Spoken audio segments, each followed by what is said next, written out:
Hello friends, welcome to the Acme of education. आज हम शुरू करेंगे ट्वेल्थ क्लास की इकोनॉमिक्स। ट्वेल्थ क्लास की इकोनॉमिक्स के अंदर हमारी दो बुक हैं। एक है मैक्रो इकोनॉमिक्स और एक है इंडियन इकोनॉमिक्स। मैक्रो इकोनॉमिक्स जो आती है ये 40 नंबर की आती है बुक, और इंडियन इकोनॉमिक्स भी 40 नंबर की बुक आती है। अभी हम स्टार्ट करेंगे मैक्रो इकोनॉमिक्स। पहले हम फर्स्ट बुक मैक्रो इकोनॉमिक्स की ख़त्म करेंगे, फिर हम इसके बाद स्टार्ट करेंगे इंडियन इकोनॉमिक्स की बुक। तो हम शुरू करते हैं। मैक्रो इकोनॉमिक्स में सबसे पहले हमारा चैप्टर आएगा नेशनल इनकम। चलो हम नेशनल इनकम के बारे में पढ़ेंगे। तो पहले ये चैप्टर स्टार्ट करने से पहले कुछ थोड़े बेसिक कंसेप्ट सीख लेते हैं नेशनल इनकम के, जैसे कि फ्लो और स्टॉक। फ्लो क्या होता है और स्टॉक क्या होता है। फ्लो जो होता है वो एक होता है over a period of time के लिए, और स्टॉक होता है एक पर्टिकुलर पॉइंट ऑफ टाइम के लिए। जैसे कि मैं अगर अभी आपसे बोलूं कि आप अपने बैंक का बैलेंस चेक करो, तो आप सब पेटीएम खोलेंगे और उसके अंदर अपना बैंक का बैलेंस चेक करेंगे, तो वो एक स्टॉक हुआ एक टाइप से, क्योंकि वो पर्टिकुलर इस पॉइंट में आपके अकाउंट में कितना पैसा है वो हमने चेक करा। और मैं आपसे बोलूं कि आप अपने लास्ट फाइनेंशियल ईयर की बैंक स्टेटमेंट दिखाए, जैसे 31 मार्च से 2020 से लेके अब 31 मार्च 2021 तक की, अगर इस पीरियड की मैं आपसे बोलूं कि अपनी बैंक स्टेटमेंट निकालें, तो ये एक पीरियड ऑफ टाइम के लिए होगी कि 31 मार्च 2020 से 31 मार्च 2021 तक आपके अकाउंट में कितना पैसा आया कितना पैसा गया। ये एक ओवर पीरियड ऑफ टाइम के लिए होगा, एक लंबे टाइम पीरियड के लिए होगा। तो फ्लो हमारा वो होता है जो एक ओवर पीरियड ऑफ टाइम के लिए हो, एक लंबे टाइम के लिए होता है जो। और स्टॉक एक हमारा पर्टिकुलर पॉइंट के लिए होता है, उस पॉइंट पे हमारे पास कितना स्टॉक है। स्टॉक फ्लो के अंदर टाइम डायमेंशन होती है, जैसे कि यहाँ पे मैंने बताया 31 मार्च से लेकर 31 मार्च 2021 तक। और स्टॉक के अंदर कोई टाइम डायमेंशन नहीं होती, ये एक period particular point of time के लिए होता है। स्टॉक हमारा एक स्टैटिक कंसेप्ट है, फ्लो हमारा एक स्टैटिक कंसेप्ट है, एंड स्टॉक हमारा एक डायनामिक कंसेप्ट है। Factor of production. अब हम देखते हैं फैक्टर ऑफ प्रोडक्शन क्या होते हैं। एक बिजनेस करने के लिए या फिर एक प्रोडक्शन स्टार्ट करने के लिए, अगर एक कंपनी स्टार्ट करनी है और उसके अंदर हमें कुछ प्रोडक्शन करना है, तो उस प्रोडक्शन के लिए हमें किन चीज़ों की ज़रूरत होती है, उसे उन चीज़ों को हम कहते हैं उसके फैक्टर ऑफ प्रोडक्शन। इन चीज़ों के बिना प्रोडक्शन हो ही नहीं सकता। इसमें एक होता है हमारा लैंड, एक होता है हमारा कैपिटल, एक होता है हमारा लेबर, एक होता है हमारा एंटरप्रेन्योर। एंटरप्रेन्योर मतलब बिजनेसमैन हमारा होता है।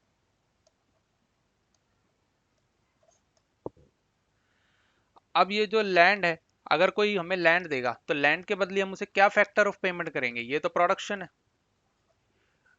क्या पेमेंट करेंगे, फैक्टर ऑफ पेमेंट क्या होगा लैंड के लिए। लैंड के लिए मिलेगा उसे रेंट। कैपिटल के लिए क्या मिलेगा उसे, कैपिटल पे मिलता है हमें इंटरेस्ट।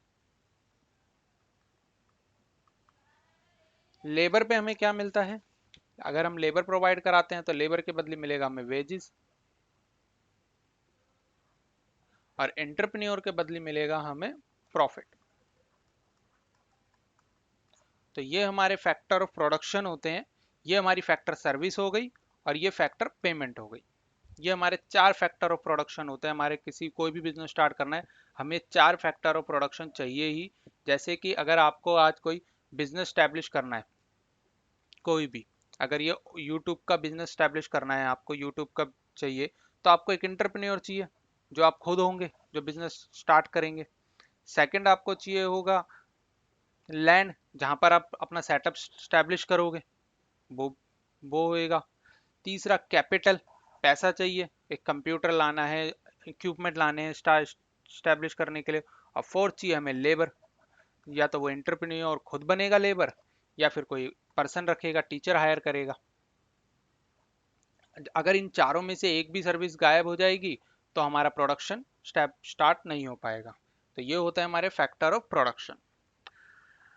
हमारी इकोनॉमी के अंदर चार पर्सन होते हैं। एक होता है हाउस होल्ड, एक होती है फर्म, एक होती है गवर्नमेंट, और एक होती है रेस्ट ऑफ द वर्ल्ड।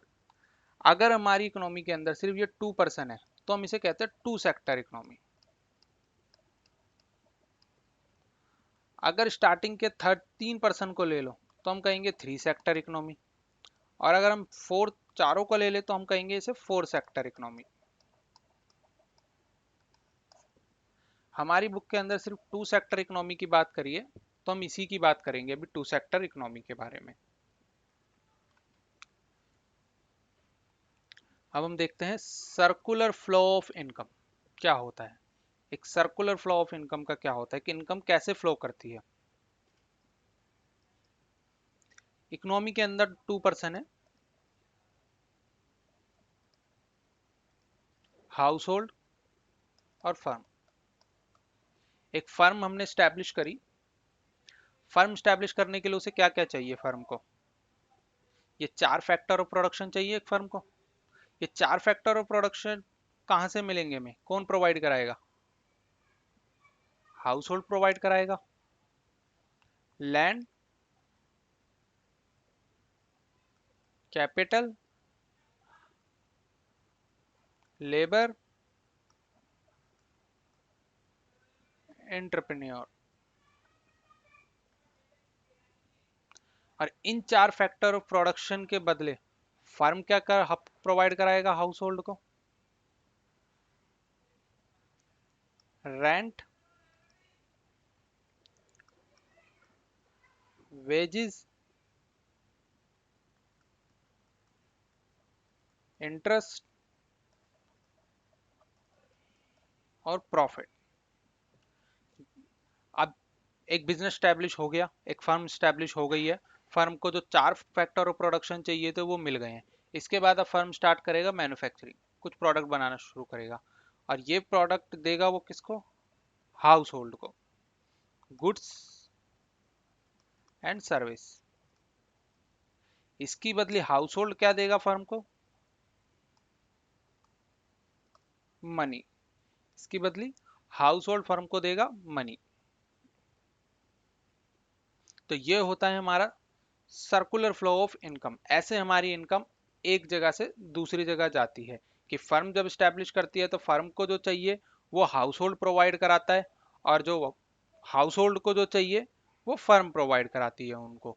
और ऐसे ही नीचे चलता है कि हाउस होल्ड को गुड्स एंड सर्विस चाहिए होते हैं वो फर्म प्रोवाइड कराता है, और फर्म को मनी चाहिए होती है जो कि हाउस होल्ड फर्म को प्रोवाइड कराता है।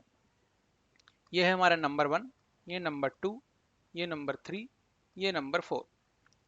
अब अगर हम नंबर वन